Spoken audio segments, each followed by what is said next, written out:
किससे डर है? किससे डर है? किससे डर हो कि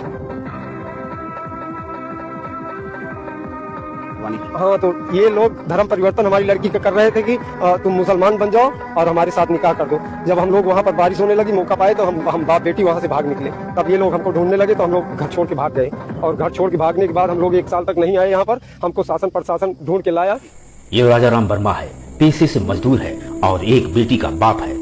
और उसी बेटी सोनिया की अस्मत को एक हौसी मोहम्मद सगीर नाम के व्यक्ति से न बचा पाने से लाचार बाप की सच्ची कहानी आप भी सुनिए। घर के करीब में रहने वाला मोहम्मद सगीर से राजाराम वर्मा का परिवार दहशत से दिन रात काटने पे मजबूर है। दहशत इतनी है कि घर बेचकर दूर चले जाने की तैयारी भी की है। शिखर तक न्यूज के ग्राउंड जीरो की कवरेज के हिसाब से मामला प्रतापगढ़ के लीलापुर थाने के गहरी ग्राम सभा से जुड़ा है। राजाराम वर्मा अपनी पत्नी, एक बेटा, एक बेटी और एक बूढ़ी मां के साथ एक छोटे से घर में मजदूरी करके जीवन यापन करता है। घर से थोड़ी दूर पर रहने वाला मोहम्मद सगीर राजाराम वर्मा की बेटी सोनिया से जबरदस्ती शादी करने की जिद पर अड़ा है। बेटी सोनिया मोहम्मद सगीर से इतनी डरी हुई है कि घर से बाहर निकलने में दहशत खाती है। मोहम्मद सगीर मोबाइल फोन पर राजाराम वर्मा को बेटी सोनिया को उसके हवाले करने की अक्सर धमकी देता है। राजाराम वर्मा अपनी बेटी सोनिया की इज्जत को मोहम्मद सगीर से बचाने के लिए आप सभी से मदद मांग रहा है। आइए सुनते हैं राजाराम वर्मा और उसकी बेटी सानियत की दहशत भरी दास्तान।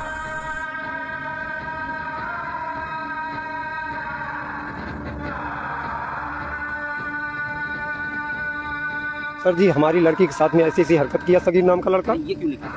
सर जी क्या करें, सुबह जाते हैं काम पर तो शाम को आते समय ये सोचते हैं घर पहुंचेंगे कि नहीं पहुंचेंगे। मेरी माँ शाम को रोने लगती है कि कहाँ पर हो, जब तक मैं पहुंचता नहीं घर में।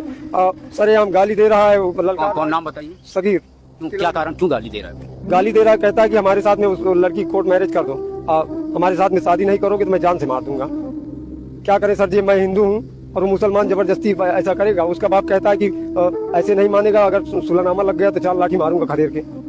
अब कहाँ तक वो क्या कहता है कि आप उसको अपनी लड़की दे दो? हाँ, कहता है हमारे साथ में निकाह कर दो।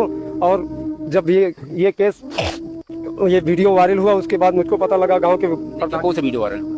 ये वीडियो वायरल कर दिया था, गंदी गंदी तस्वीरें। किसकी? हमारी लड़की की, सोनिया। कहाँ पाया तस्वीरें? ये हमको विष्णु भैया वगैरह हमारे प्रधान जी के लड़के ये सब बताने लगे। नहीं, वो आपकी लड़की का गंदी तस्वीरें पाया कैसे? लड़की घर में अकेली थी और ये तिलौरी धान लगाने चली गई थी सर जी, वहीं से आ रही थी। तभी आते समय इसने वहाँ वो नागापुर का नार पड़ता है, उसी पुलिया के नीचे छुपा हुआ था और लड़की को अकेली देख के वहाँ दबोच लिया और वो उसको लेके गड्ढे में कूद गया था। और तभी से वहीं पर दहशत दे दिया, लड़की के साथ में छेड़खानी किया। और जब इसके घर हम पहुँचे, हमको जानकारी हुई समझाने के लिए, तो 4 बार इनके प्रधान जी को हमने बटोरा कि अभी हमारे घर का पीछा चल। हमने सुना कि उसको इसी मामले में आप लोगों ने शिकायत की थी, उसको जेल हुई थी 1 साल, तो जेल से छूट के आया है। अब जेल से छूट के आया तो अब हमारे घर में एकदम उतापात मचा रखा है सर जी। हमको कह रहा है कि गोली मार देंगे।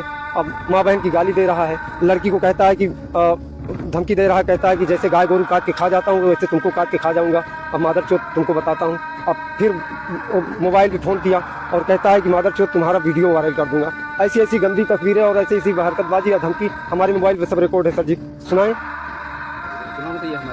हाँ, तो ऐसे हालत में कैसे जिए सर जी? हमारी बीवी बच्चे 1 साल पहले भागे, 1 साल तक हमारे घर में ताला लगा हुआ था। इसके दहशत से हमारे घर में ताला लगा हुआ था सर जी। ये लोग हमको यहाँ हमारे घर पे हमला किए और जब हम लोग यहाँ घर से भाग नहीं पाए थे, हमारे बच्चे थे, किसी तरह हमारे बच्चे बाद में घर छोड़कर भाग गए। 1 साल से यहाँ घर पे नहीं आ रहे हैं डर के मारे।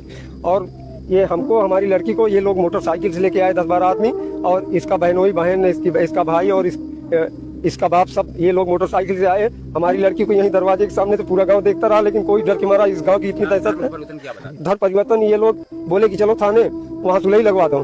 तो मैं थाने सुलही लगवाने के नाम पे डर के मारे गया। और लेकिन जब वहाँ हमने देखा कि ये थाने नहीं ले जाने के बजाय वो अहमदनगर मस्जिद में गया। वहाँ मस्जिद के पास हम लोगों को जबरदस्ती खड़ा करा लिए। और इसका भाई जो है कहने लगा कि प्रधान जी वहाँ सगरा पर है, और इसका बाप और बहनोई कहने लगा कि अभी काजी मस्जिद में नहीं है। तो वहाँ जबरदस्ती ये निकाह कराने के लिए अपने लड़के को तब बुलाया था। तब मैं जब वहाँ बरसात होने लगी, बारिश का समय था, जब बरसात होने लगी, जबरन शादी करने के लिए जबरन शादी करने के लिए मस्जिद में ले गया था हमको, यहाँ से सुलहनामा लगवाने के लिए कहकर जबरदस्ती ये लोग, हम बीच में थे, ये लोग मोटरसाइकिल से ले गए जबरदस्ती। धर्म परिवर्तन क्या बता रहे थे करवाने की? हाँ, तो ये लोग धर्म परिवर्तन हमारी लड़की का कर रहे थे कि तुम मुसलमान बन जाओ और हमारे साथ निकाह कर दो। जब हम लोग वहाँ पर बारिश होने लगी, मौका पाए तो हम बाप बेटी वहाँ से भाग निकले। तब ये लोग हमको ढूंढने लगे तो हम लोग घर छोड़ के भाग गए, और घर छोड़ के भागने के बाद हम लोग 1 साल तक नहीं आए यहाँ पर। हमको शासन प्रशासन ढूंढ के लाया। गरियावा था, हम लड़की दे दी, लड़की दे दी, हिंदू कहे गरियावा था, उसका जरूरत नहीं दिया कर दे क्या करना। हाँ, और क्या सुला से हम सुला दे भाई दूसरे जा कहा तू हम और गरिए माता चोट बोलती तो भगवान आवत कहे गरियावा था काम ओकर का कहना का बा दूध है ना उठाती लौड़ी देता का मांग है का चाह मान के नहीं जबरदस्ती कर दो निकाह पर तुलनामा लगा लो, शादी कर लो। हम कह दिए वही भी लोने के इनके साथ कह दिए हम ले जाई, ये सब गंवा रही। अरे हम कहते दोनों पर पूजा का मंदिर में कर तो यहाँ कह दी जबरदस्ती मार डावा सबका, हमारे घरों को दही सता है। हमारा भाई जाता है दुकान पे, वो का कहन पकड़ ले जाइए तो भगवती कहन, और जो घर है कहन वो दुकान पर रहा था, मरीज है, मान लिया मेहरा दुखे माँ एक विकलांग बैठी है, सर्दी वो का करती है, मरीज तरह बहुत बड़ा। हाँ हाँ वही देखता।